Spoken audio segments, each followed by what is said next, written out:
Beacon 23, Kyle. We did this because of Silo, pretty much, to be honest. Yeah. I really enjoyed Silo. You jumped on the Silo feed with Tyler. Tyler was my co-host for most of Silo. One week I wasn't able to make it. You jumped on. Tyler Episode said he had a 6. blast with you. And honestly, this is another one of those shows that just came out of nowhere. Hugh Howie's work I'm not very familiar with. Because we love Silo, I was like, I'm in. Let's do it. Let's try it out. What'd you think of episode 1?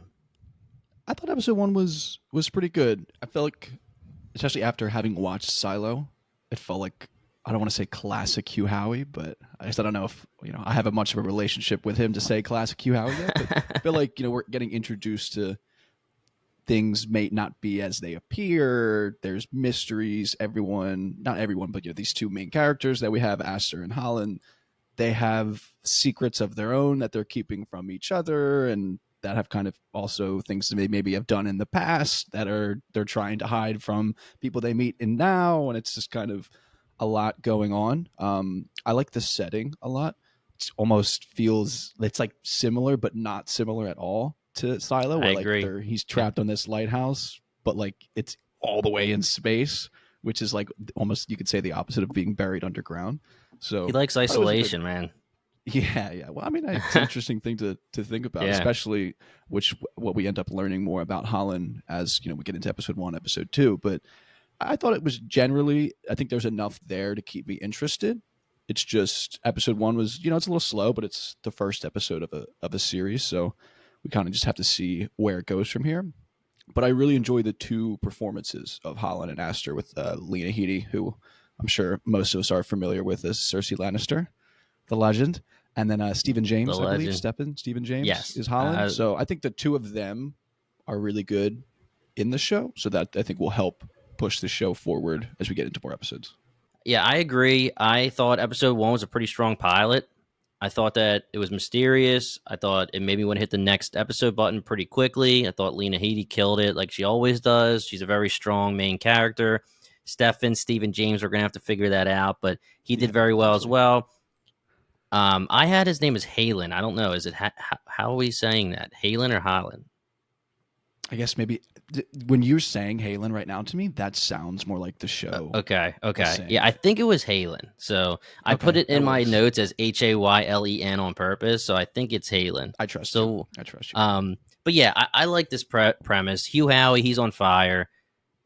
Silo and Beacon 23 all in the same year. We talked to him on the podcast twice. Silo started off as like a short story that blossomed into a whole story. And then Beacon 23 apparently was very similar, short stories. And then I believe it was 5 short stories that he turned into one novel. I'm not 100% on that. Wow. I'm purposely not trying to read anything yet. And I told Tyler on the Silo feed I won't read any of the Silo books until the show is over, which is crazy because it could take a while. But I don't want any spoilers. I love making my theories, so I don't want to ruin anything. So I'm going to do the same exact thing with Beacon 23. But we talked to him on the podcast, just having your work thrown onto the screen, especially both in one year. It's crazy. And we did talk to him about Beacon 23 specifically. I mean, you have Rebecca Ferguson, Tim Robbins, Rashida Jones. I'm not going to name a million people, but then you have Lena Headey. Just like these people are amazing actors and actresses covering your characters that you created. So good for Hugh. Hopefully we get him back for this show and we'll talk to him. But again, I thought it was a really strong pilot. It made me want to hit next episode. I'm glad we got 2 episodes to start. We have the screener, so we have all of the season, but we're going to stick with you guys for the week to week so that we don't have any spoilers. I liked the setting. I thought it was really cool, the backdrops when you see the actual quote-unquote lighthouse and all the visuals of that. I thought that was really cool.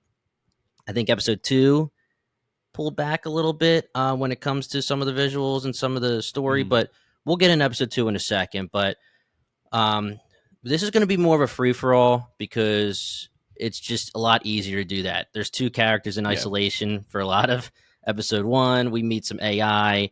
We meet, we'll get into them, but, so there's not too much to like break down into buckets like we usually do.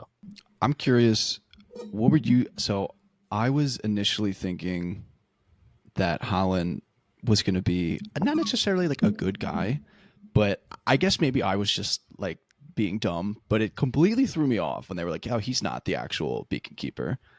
And I was just like, "Whoa, wait a second!" Like, it seemed like I noticed all of like the stickers on everything, but I was just like, "Okay, that's just like a whatever type of thing." So this Yeah. is just what I meant when I said at the top of like, it just felt like there were so many mysteries being thrown at us in the first episode, which did remind me of Silo in that Right. way. Because I was like, okay, now what's up with this guy? And then obviously we get into episode 2 and we learned a lot about him in episode 2. Oh, And I yeah. was like, oh my God, okay, this is completely not what I was expecting at all. So for that to happen in just 2 episodes, I feel like is a fun thing for us. And apparently Hugh did tweet that this is like an adaptation that isn't really close to the book. Oh, okay, So wow. I feel like you could read the book and you might not still understand what's going on. But I did ruin something for me, and I'm glad it was just a quick reveal because I went on IMDb when I was taking my notes, and I was like, okay, Lena Headey, Aster, Stephen James, Halan. So when he says, "Hey, I'm Solomon," I was like, "Whoa, did I miss something here?" Like, Oh, yeah, there you go. So and I write right away on my notes like, this guy's sketchy. He's acting sketchy when Lena shows up. So I'm glad we got the reveal quick, so it wasn't something crazy that I spoiled for myself, because fans of Bingetown TV, if you've been listening to our podcast, Kathleen spoiled Bly Manor for herself. There's been a couple things we know don't touch IMDb anymore while you're watching the show, and I thought I would be safe looking at the 2 main characters, but apparently I wasn't. Well, they get you with the episode counts too. I feel like that's such like an unintentional spoiler that's possible there. But that's funny too that you say that you were thinking he was sketchy. I feel like obviously that's probably the correct reading given what's going on. But I was like, Lena Headey, like Cersei, like she's a little sketchy. Like, what's going on? Well, apparently with her? she is. But Apparently yeah. Then sketchy. we obviously learn later she is sketchy. Yeah. I think that there's a lot of cool things, a lot of world building that they threw in throughout the first episode with the patches. I guess it's episode 2 with the pharma. However you want. What do they say? They print the pharma. So it's Derma, basically maybe? like say that again. You said something about derma, right? Derma Yeah, it was a derma patches, patch, and then there was like the pharma printout that he could take, and that was for his PTSD. Okay, yeah. But yeah, I thought that it was cool where it started off hot. The door opens, the smoke clears, or is about to clear, and you see these 2 headlights, and you're like, are these eyes? Or is this going to be an alien? Is this going to be a monster? Is this going to be a person? I was thinking it was a robot. Yeah, me too. And then it's cool because I was taken aback. I took it like those were just 2 people on the ship, on the beacon, 2 homies, our homie Aster and our homie Halan. They're being taken over by pirates or whatever it's going to be, space pirates, something. And I liked how it got you, because then you're going to move on to the next part. You're going to start from the beginning, and you're going to find out that they're actually not homies, and he's in jail pretty much. He's in containment. Mm-hmm. Yeah, I just think it's maybe like a cliche way to do things of like oh, I guess you're wondering how I got here type of deal. But Right. I honestly liked, I think arguably my favorite part is just like the montage of him, like when we go back into the quote unquote past, and just the montage of him like working through all the solutions to the problem of the lighthouse malfunctioning. I do wonder if the lighthouse malfunctioning will become a maybe not a necessary plot point, but more of like a focal point, because it felt like that's a pretty important thing. Right. And it kind of, obviously we put it to the wayside a little bit to get more into like the individual character dynamics. But I just like the montage of him like rolling through the lighthouse, because I really enjoy the setting of everything. But I just, the more I've watched like the 2 episodes, I'm potentially worried that like the world itself, with like, like the ship, like that was cool watching the ship come through and like the dark matter stuff. I'm worried that like that stuff will end up being more interesting than like the plot itself and like the characters. Although Aster and Halan, whatever. I'll get there eventually. Like I said, they're strong, but it seems like maybe the side characters I'm not so sold on at this point. I think that episode 1 was pretty strong as a pilot, and I really do think that episode 2 went down a little bit in quality, just because, to your point, we have new characters that are introduced. Now, the AI are interesting. I like Harmony. I like the little bastard, little bugger she calls him. I like the idea of that. Like he's like anti-Halan, which is just funny. I feel like usually they're just like little sidekicks that are like bro team, so it's nice that he's anti. Yeah, and he's getting yelled at the entire time by both Harmony and Aster, saying, "Yo, you're AI. You're not supposed to basically give me anything that's not me telling you what to do." I actually wrote down what they said. She says, "We use the info to support and advise. That is it.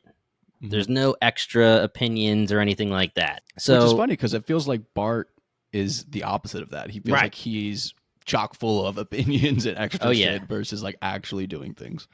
and that's why it was funny when Lena, and I'm going to try to make sure I don't do this too often. I'll have to call her Aster. But when Aster meets Bart and she's meeting Halan and Bart's talking to her and she's like, I don't understand, beep boop, and Yeah. you could tell this guy wants to talk. Bart wants to be talking, and he is Yeah. pissed that he's shut up, that Halan shut him up. Um, but yeah, I think that those two, they're going to be interesting. I'm down with knowing more about Harmony and Bart and the AI, but Mhm. introducing us to more characters, these wreckers, I believe they're called.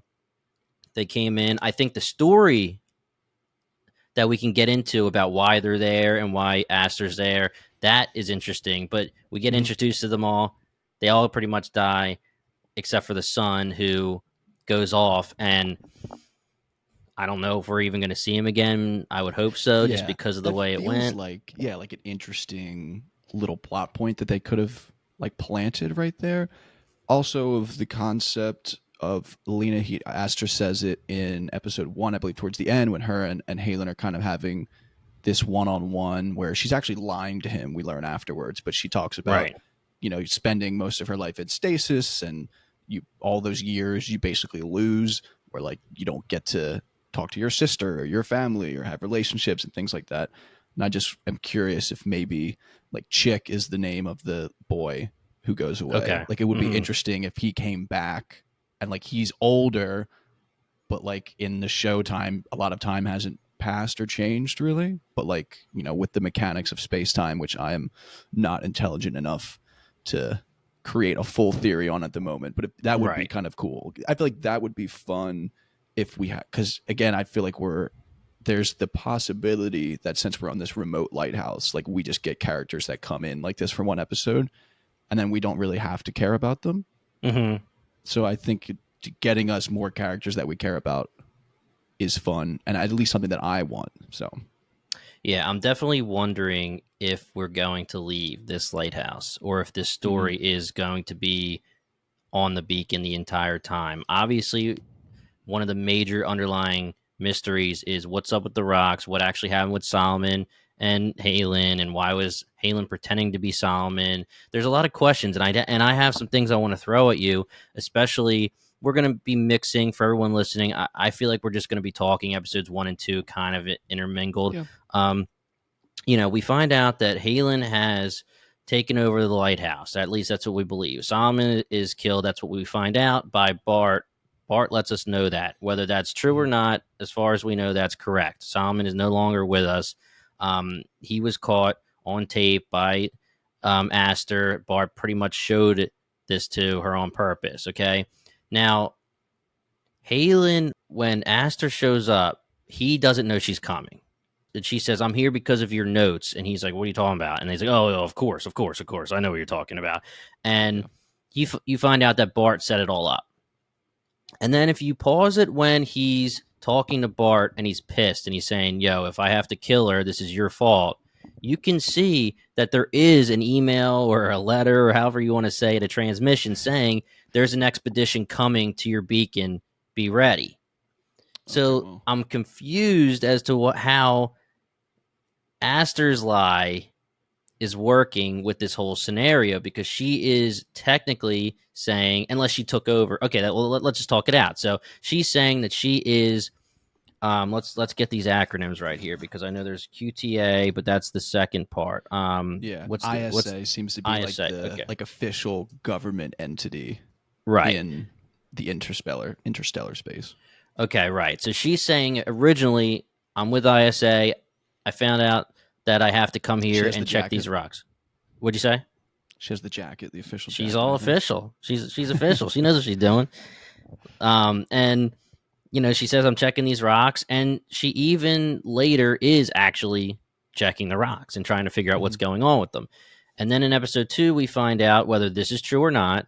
she tells the wreckers from QTA that she's from QTA. Mm-hmm.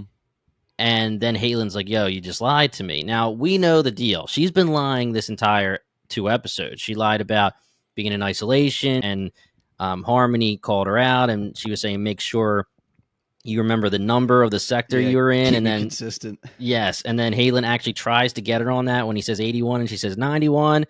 And so she could be lying 15 different ways, and we still don't know. Yeah. Unreliable narrator city here. I guess the scenario could technically be that her ship, the expedition, was on the way. Bart was setting it up so that Halan would get caught. Aster, as QTA, took over somehow and was taking over the mission and was acting as ISA. And then she gets on the ship. It gets taken over by the QTA wreckers. She finds out that they're QTA as well. And then they're like, what the hell's going on? It's a major. Yeah, that's an interesting part of it, is that she seems like she was deliberately, I guess, let's assume that she was sent there by QTA, if that's true. And then also the wreckers were like, we've been hanging out like in the area, I think they say for like 7 months or something like that. And it's kind of interesting to think of, why would QTA, I like how they call them the company too, in like an ominous way, before we learn what they're actually talking about. But like, why would they send them both there? And with different objectives, because they specifically say we were only told to take the wreckage, don't go on the beacon. And then when they go on the beacon, I believe it's the kid, he's like, yo, we're not supposed to do this. And the mom as well, who we find out is the minister. Yeah. So it's just all convoluted here that we're just gonna have to figure it out. But it does seem like for now, in my headcanon, she is going to be QTA Aster. I think that should be she doesn't right. seem very like government official Yeah. esque. She doesn't seem like that would actually be her jam. Right. Is my take. Yeah.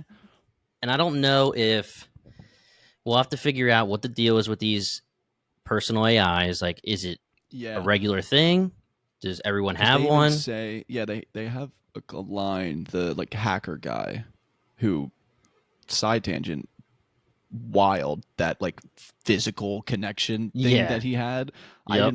I when he first started pulling it out, I was like, oh, that's like mysteriously skin colored, but like, what do I know? Like, it's just sci-fi. Like, it's just like a wire that he had in a bag or whatever. And then when they actually unplug it from him, I was like, Jesus Christ, okay, that's Yep. that's a little fucked up. I was like, is this guy an alien that is just like he's a part of this, where it's just coming through, and then you find out later. Aliens too, yeah. The big head, big mouth, big head, not big mouth, big face. Big face, that woman was like speaking in an alien language too, so that was like another like environmental mystery that we have, of there's this aspect of the world that we're kind of showed but not told anything about yet, so that'll be interesting. And then but he says like, oh, that's like a personal AI, right? And obviously there's a difference between Harmony and Bart. Harmony materializes herself often. They can see her on cameras, which is interesting, because I thought initially it was just going to be only that Aster could see her. You know, maybe you had like an implant in your brain or something. Yeah, exactly. Or a lens goggles on, like a contact lens. Yeah. But the fact that she can be seen by anyone and like interact with the world is very interesting. I'm curious to find like what like the limitations of her are. Yeah, I mean, they use it very interestingly as well, because in the second episode, she turns into Aster to confuse the wreckers, and that seems pretty OP. So we'll have to see. Like, I mean, maybe because they're on a beacon and the beacon is entirely technological. I don't know if maybe, again, we don't know anything about the universe, anything about like living situations when they're just in a regular house. If she can just be anywhere at any time, does she have to be indoors with the technology? But yeah, I mean, the fact that she's able to pop up, disappear. I mean, I really, really liked the actress, the way she played Harmony, because she looked at all times paranoid. You could tell that she's playing it in a way where she's like doing, especially in episode 2, like she's doing a million things at once, and like you could see her eyes moving, and nothing's there for us, but you can see she's in the quote unquote like AI or whatever she's doing. She's trying to talk to Bart. She's trying to get Bart back. She's trying to make sure that Aster's okay. She's trying to watch the wreckers. All this stuff at once. I thought the actress killed it with that. Showing all of that at once. Yeah, I just thought it was great. Yeah, and speaking of the thing with Bart, that is just such an interesting, I guess, potential because, like you brought up earlier, he has. I guess we're going with he Bartholomew Yeah, has like the video evidence of what had happened to Solomon. It seems, but clearly we know that he's quite a biased right. participant in all of this. So, because it feels like it should be clear cut objectively, like if he has access to all of the cameras on the entire beacon, which Yeah, theoretically cover all of the inches of the beacon, then it should not be a question of what happened. Maybe right. Just beyond show like us. why it happened, but even if there was an argument, we should be able to hear the words. So because they go, I think they even say like his timeline or his like short term memory is being like impacted. So that maybe even right there could corrupt the files, quote unquote, the videos, quote unquote, Right. of what happened in the past, which then I guess could maybe take away that objective look at what happened with Halan and Solomon, which again will just throw another wrinkle into whatever that mystery is. I feel like it's not as cut and dry as Halan just like maliciously Oh killed no, him. definitely There's not. just Like no it, way. That's just too simple. yeah, I was taking it almost like the end of episode two's reveal was going to be that Bart was like compromised in a way where he was compromised by someone outside of himself to say that Halen killed Solomon, or he was, you know, iRobot, like thinking for himself and Yeah. was like the bad guy. Just something because we know that Halen has the line where Bart says, "You killed Solomon." He's like, "That's not even half of what happened." I mean, it's Yeah. too obvious, just like you said. There's no way Halen just straight up killed. And he even says, "I didn't kill him." So Mm-hmm. we see these flashbacks when he goes near the rocks and it looks like there's a woman in it, right? Am I was I Mm-hmm. seeing things No, with yeah, you're that? And right. like there's other people that were either outside of the beacon or on the beacon with him, whether that's partially part of the war and his PTSD and also partially part of his memories of what happened with Solomon. We don't know, but it just seems like there's more to the story that we're going to have to find out. I was very intrigued by this scene where he was actually looking at the lighthouse picture that was a real Yeah. lighthouse from our time, I have and that. he's My leaning. parents have that picture in their house. Oh, really? Yeah, yeah, Oh, wow. yeah. That's cool. So he's leaning against something that says "Do not lean," gravity, whatever, and Yeah. then it's messing with him. Was that supposed to be symbolism of his PTSD, or was it that he's actually leaning on something that's screwing with him? I thought it was like yeah, like a way to self medicate almost. You know, Right, like pretty much like doing drugs right, where he's laying neck. It seemed like it was the gravitational waves. I think I yeah, caught off the sign, so I'm sure that would mess with you in some type of weird way.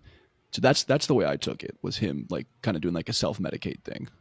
right. That's what I was taking it to, and he's going to Mars. He's seeing the Yeah. lighthouse start to move. He's seeing the ocean move, and it's just crazy how this whole scenario goes about. I was cracking up because I wrote in my notes. I was like, this guy lies like a mother to Aster, Yeah. says that he's Solomon, puts her in a room, and then just like goes to bed peacefully. And then Yeah. wakes up and she's not there. And he's like, whoa, what's going on here? Like, I would be like, I mean, I guess it's like to the point of the fact that it's showing us that he's a soldier. He's a soldier. Mhm. So like these things happen and you have to move on with your life. Like I guess he's like a trained soldier in that way where you can have that mentality where it's like, okay, I did what I had to do, put her in the room, go to bed, wake up. But I mean, of course, like that whole scenario, I'd be like, holy shit, what's going on? Like there's going Yeah. crazy. Oh yeah, and it was interesting. They have the like the marks on the floor, which was Yeah. So who clearly was the there before? radius of the Right. leg trap, whatever you want to call it. That's probably not the right way to say it, but I mean, you could say like he knows that that's a thing to lock her up there. So maybe, I mean, maybe he was the one that was locked up Right. there when Solomon was there. I mean, that feels possible because it's also how did he get his start on the beacon? Like, if he's a deserter, he must have taken a ship in some way to get to the beacon. If Solomon is like a good ISA man, maybe he locks him up. I don't know. Obviously, we'll learn more, but that was obviously purposeful that they showed us the Right. existing scratch marks at the the extent of the radius of that chain. So that's kind of where I'm leaning at the moment.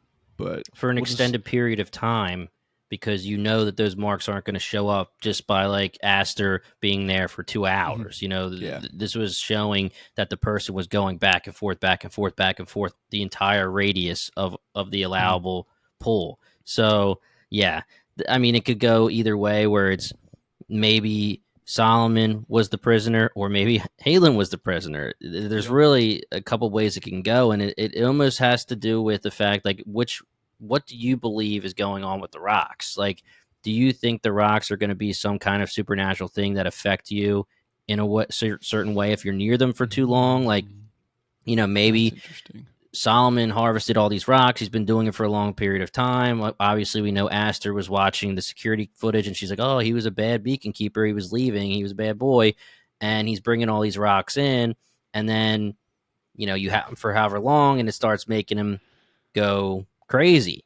And then him going crazy and paranoid or whatever it is makes him go against Halan for whatever reason. Why Halan was there? Maybe Yeah. he killed the other people that were on the beacon, and um, had Halan locked up or whatever it is.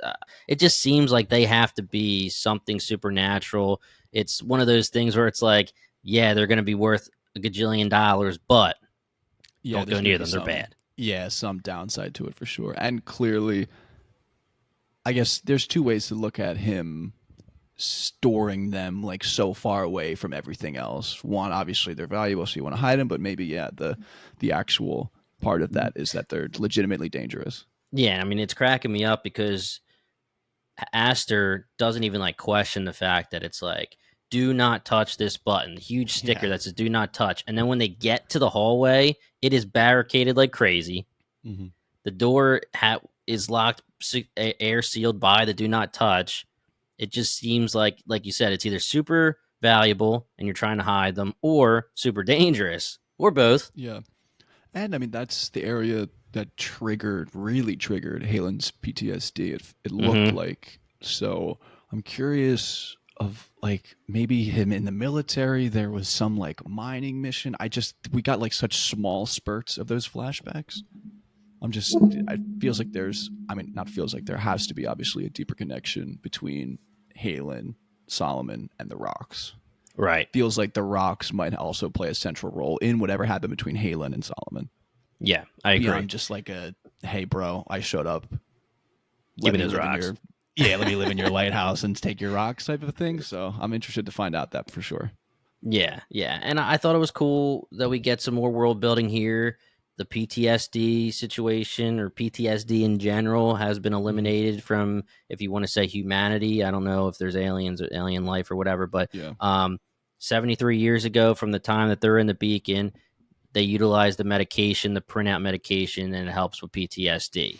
So Aster thinks that he's having PTSD. She gives him the medicine, and it works at first, but then the closer he gets to the rocks, he still has these visions. He starts going crazy, pretty much. Yeah. So It seems like what they're not explicitly telling us, but also telling us, is that Halen was on a mission. Something went horribly wrong, and then that's what led him to go to the beacon. And it seems like it's standard operating procedure to like go on your mission, and then like on your debrief after a mission is like you get these drugs so that you right, don't have the PTSD. And he obviously skipped that step by going to the beacon. right, But we know the beacon can create the medicine, which is interesting. And Solomon seems like he would be a smart enough guy to know that type of deal. So that's like another thing I'm interested in as well, that aspect of their relationship. I mean, maybe Solomon like had him caged up and like wasn't giving him the medicine and things like that for hmm whatever reason. I don't know if that will be a thing, but it feels like it's not out of the realm of possibility at this point. or if we're gonna say that Bart, the little bastard, is a Oh villain, yeah. it seems like only the AI can print. Well, I guess that's not true. Like, Aster herself hasn't been able to print. She always tells Harmony to do it. That could just be like, "Hey, do what I Yeah. say," or Yeah. it's, "Hey, we need you to do it." And if it was one of those things where Bart would have to print it, maybe he didn't want to or something. So That's we're fair. both. Yeah. I mean, maybe he's on Solomon's side. Maybe they're both evil. I mean, there's plenty of things to go about, and we don't have to go into too many theories just because there's so many possibilities at this Yeah. point. And Yeah. I There love is. doing theories in the beginning of a season when you know you're going to be totally wrong. Yeah. I mean, Yeah. we tried it with Silo, and it was hilarious how off we got. So we don't need to get crazy into theories just because it's almost like a waste of breath. Mhm. But yeah, I thought this was a really strong first episode. There was a lot of mystery, a lot of things that made me want to write down theories, and I was Mhm. wasting my time writing down theories Yeah. so that we can discuss it.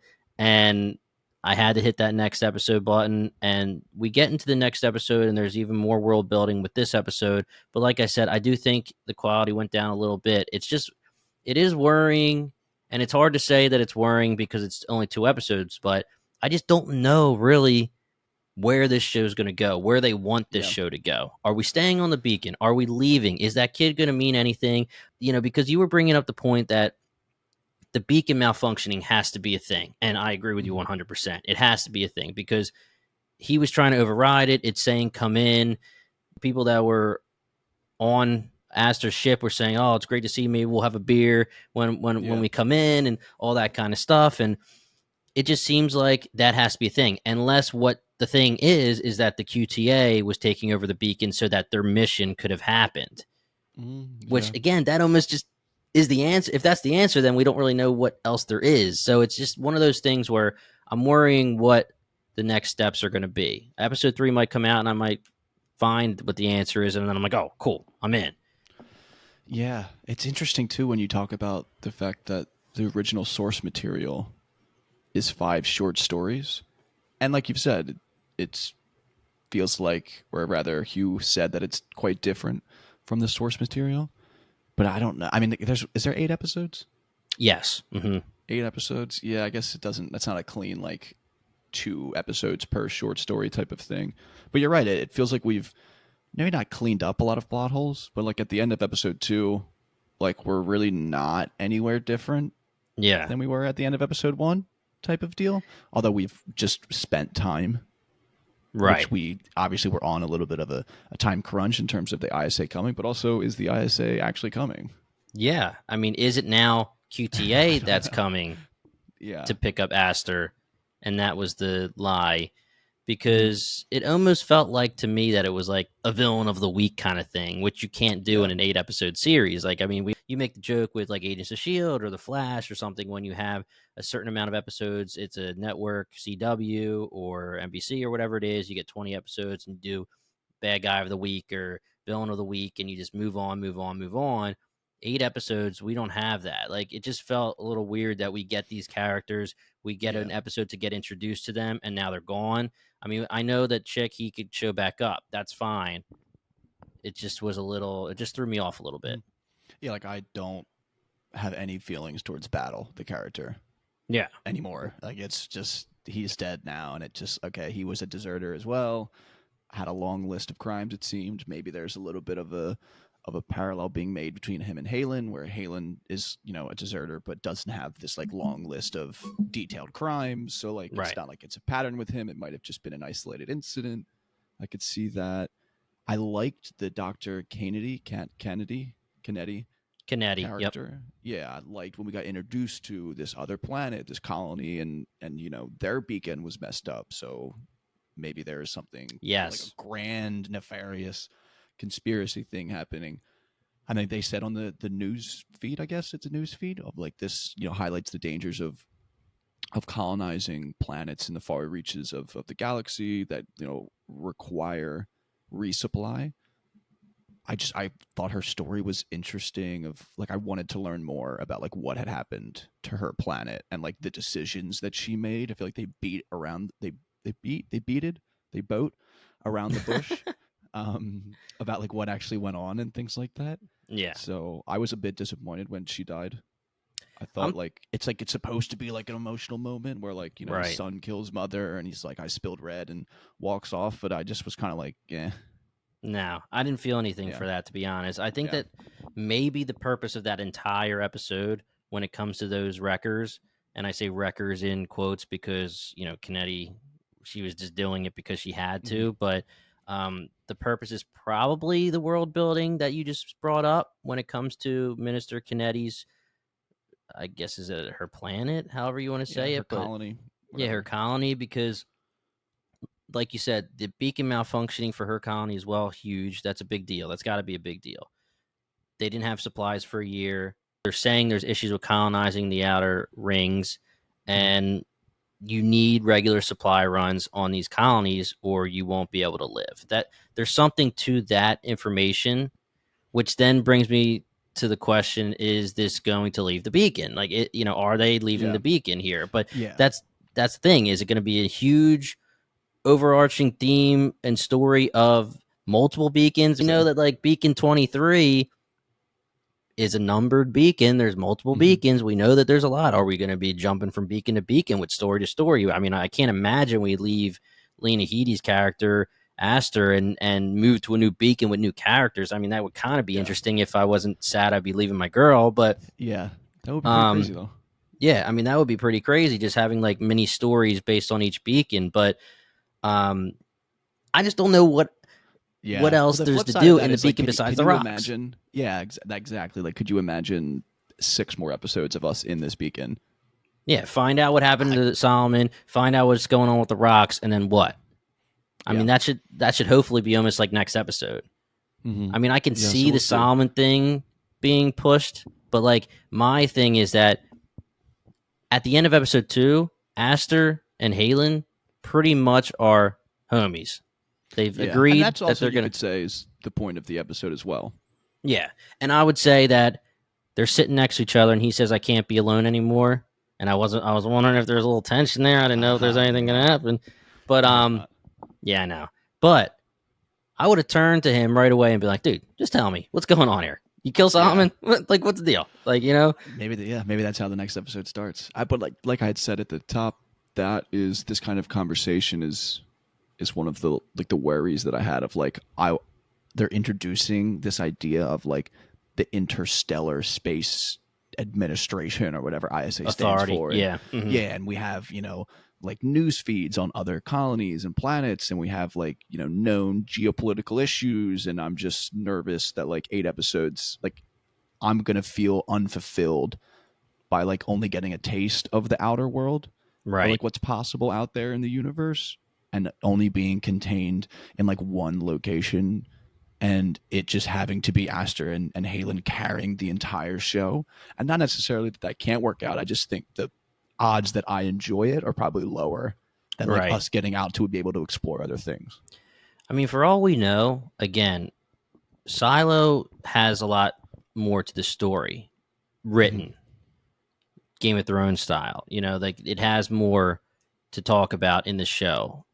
It seems that Beacon 23 might not, but they might be giving us the taste in a way where it's like, okay, if it does good ratings, maybe we expand this universe with Hugh Howie's blessing and then get into the other stuff if season 1 does well.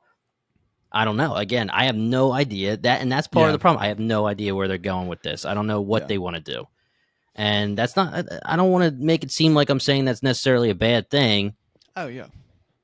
but it's just I can't figure it out. I don't know if this is going to be the rocks or if it's going to be everything else. Mm-hmm.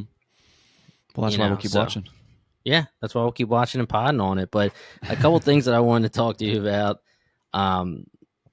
What is the gun? First of all, the brass knuckles gun is sweet. That is sweet.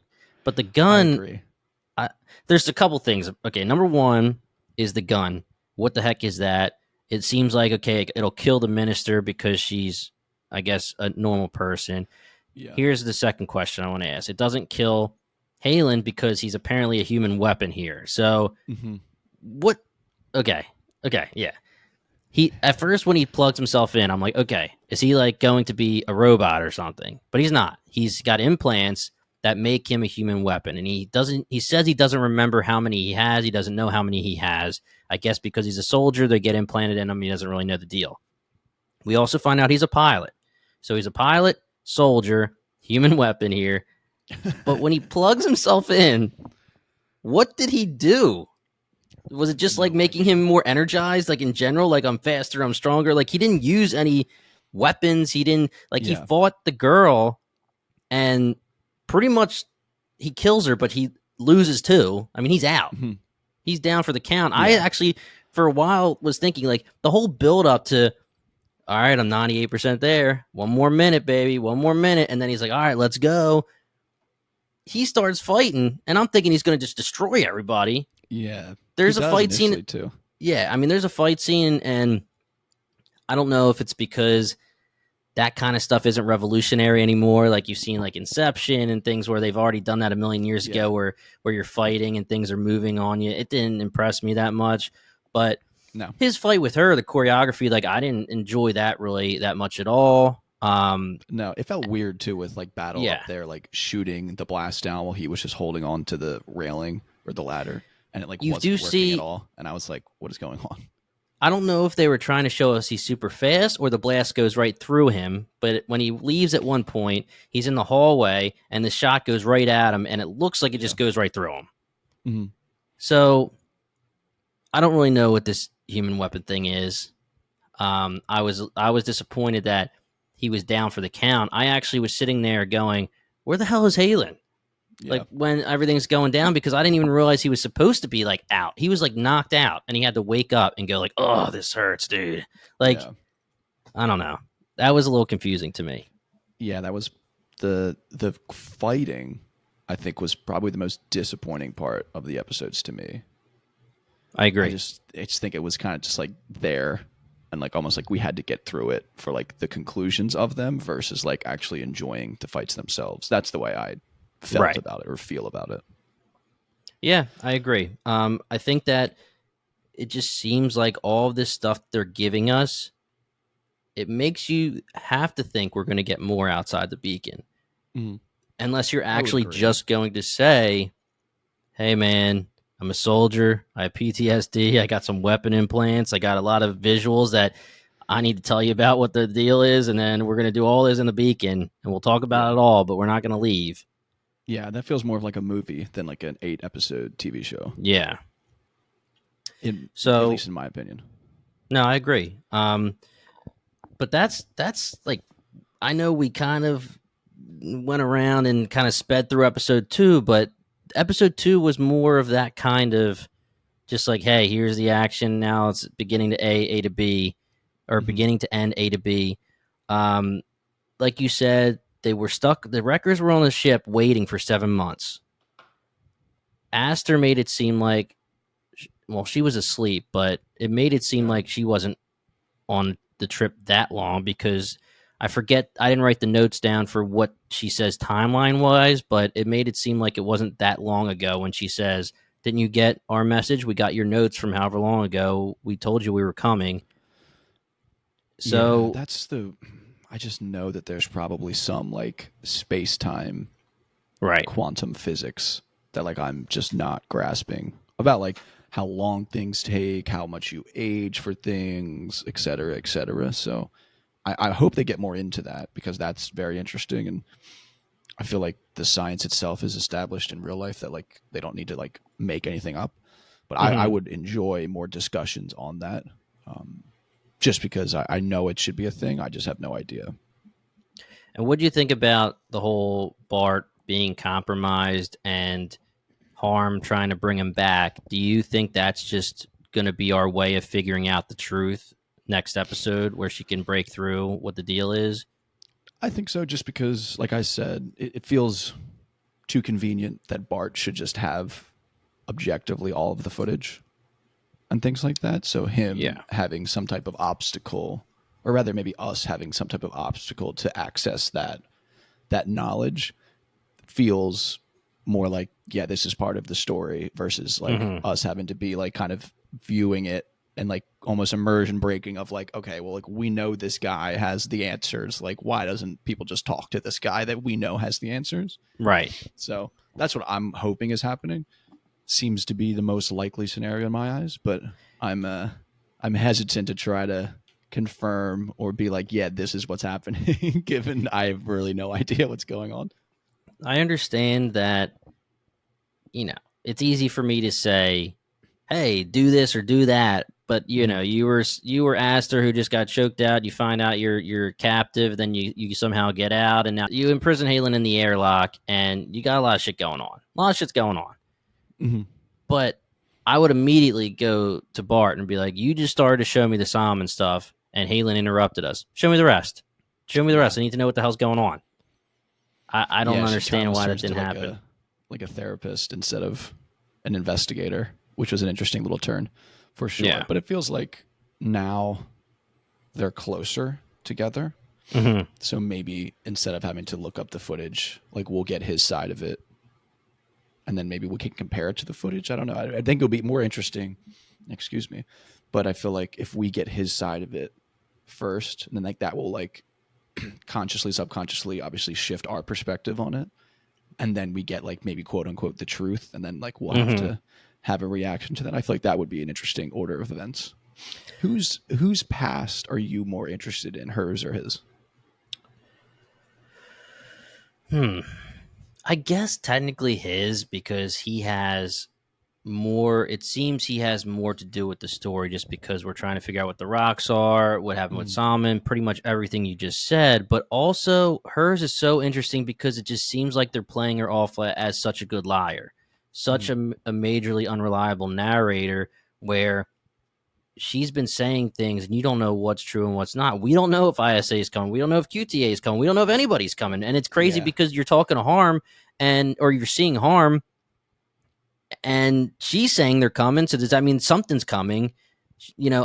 It's just very interesting with the unreliable narrator side of things. And she seems like somebody that's good, but QTA apparently is not good. So yeah, I don't know. I'm very interested in both of their backgrounds. In my opinion, I think they have to make Bart screwed up for longer, because if he becomes not screwed up, then just give us the answers. Like, I think that your way of storytelling is the way it'll go, and it should go, where he and Halan and Aster become closer, and she starts to trust him, and then he tells a side of the story, and then eventually he can be backed by Bart when Bart comes back. But it can only go that way if Bart's not able to show them, because why wouldn't he just be like, Bart, freaking show her what happened? Yeah. So. Yeah, I think it just feels like that has to be. I didn't watch, excuse me again, I didn't watch any like previews for episode 3. I didn't either, yeah. Yeah, but maybe, Jesus. But maybe that's going to be the crux of the episode. I hope that's the crux of the episode. Yeah. It feels like you've said a few times before, that feels like the next logical step is like, we have to have this conversation. We've had our kind of life-threatening event where we get to emotionally bond together. Now it's like, all right, let's put the cards on the table. Yeah, there's a scenario that I can see where she finds out the truth. Maybe this whole season isn't even about finding out the truth throughout the entire season. Maybe we find out the truth pretty quickly in episodes maybe 3 or 4. And the truth is what I was saying, where these rocks are dangerous as hell. And then the decision is that nobody should have them. And then they have to go against the QTA or the ISA. And then it kind of broadens the story a little bit. Yeah, if they're like a way to help the issue of like the colonies out in the far reaches that need to be resupplied. Like maybe it's like faster travel or like.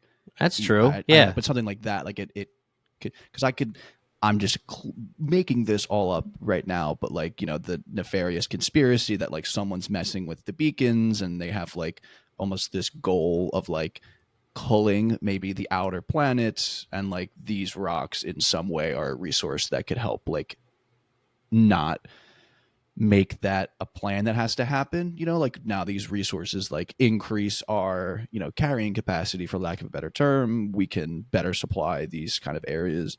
I'm hoping that there is some like more like political intrigue type of stuff going on. It seems like we're getting there on the personal level. Obviously we know that there's a lot of politicking going on in all of their conversations, but I'm interested in like a larger level conspiracy. Will we get it? Who can say? I'm not gonna like marry myself to it just because if the show doesn't go that way, just because it doesn't meet my expectation doesn't mean it'll be a bad thing.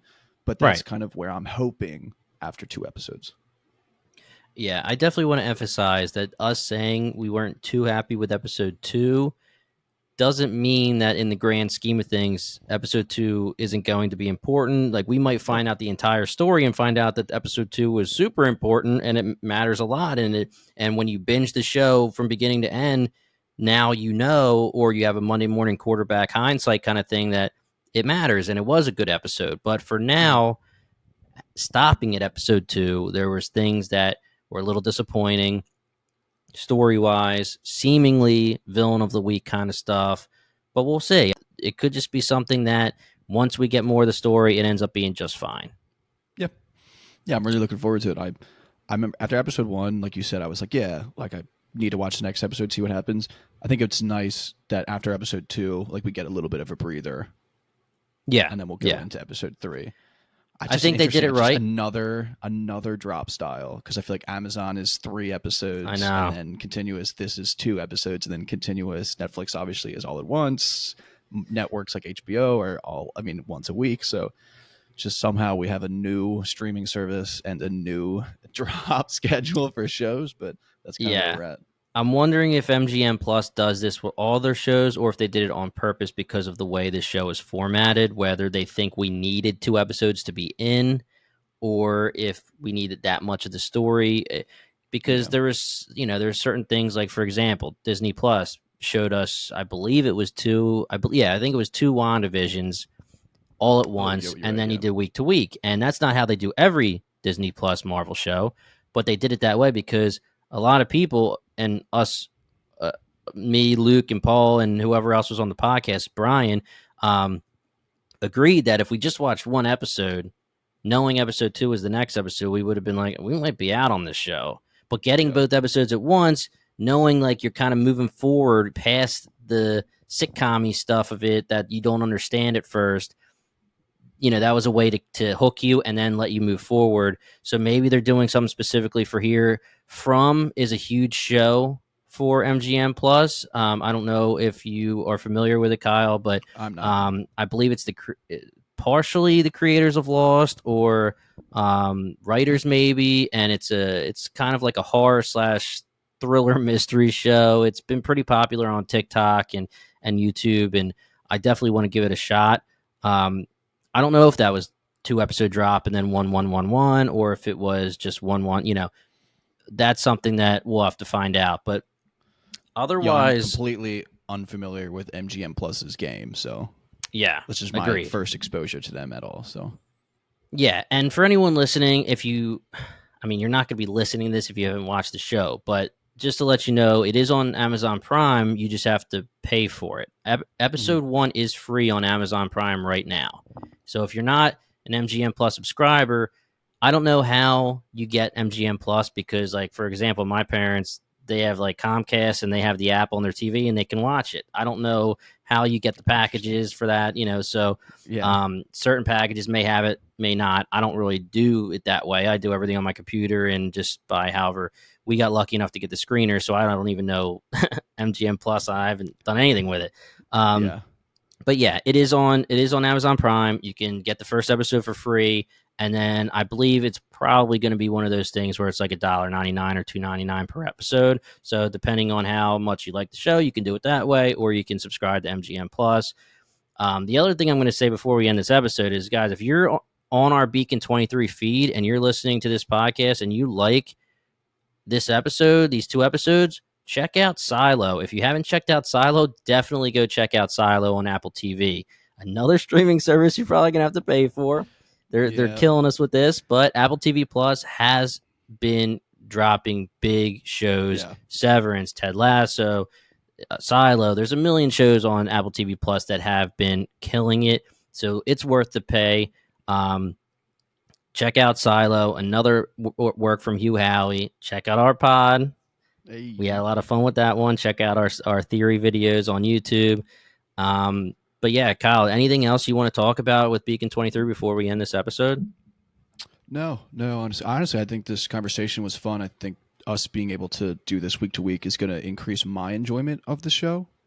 So I'm just Agreed. looking forward to having these weekly chats. Yeah, me too. Me too. I think that it's an interesting show. We're talking about an MGM Plus show. it hooked Lena Headey into it to be the main character. That means that she read this script and thought it was going to be a show that is worth her. And obviously, if you're a fan of Game of Thrones, you know she's worth a lot. So I'm interested in this show. I really, really liked the first episode as a pilot. I think episode 2 is still good enough to keep me going to episode 3 and forward. We're podding on no matter what. We're not going to give up either way. But if I was a casual viewer, I still would be watching. So there's sky's the limit. Blank slate here. 2 episodes in. We have a full season to talk about. So if you like what you heard, guys, check us out, BingetownTV.com. Like I said in the intro, we've covered so many shows over the past 3.5, almost 4 years.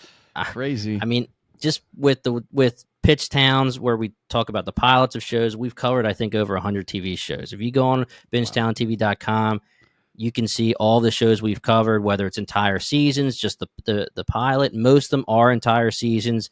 You can search us on any of your favorite podcast apps, Bingetown TV. We're starting to do separate feeds for most shows we cover just to broaden the horizons, get people to find us a little bit easier, more searchability.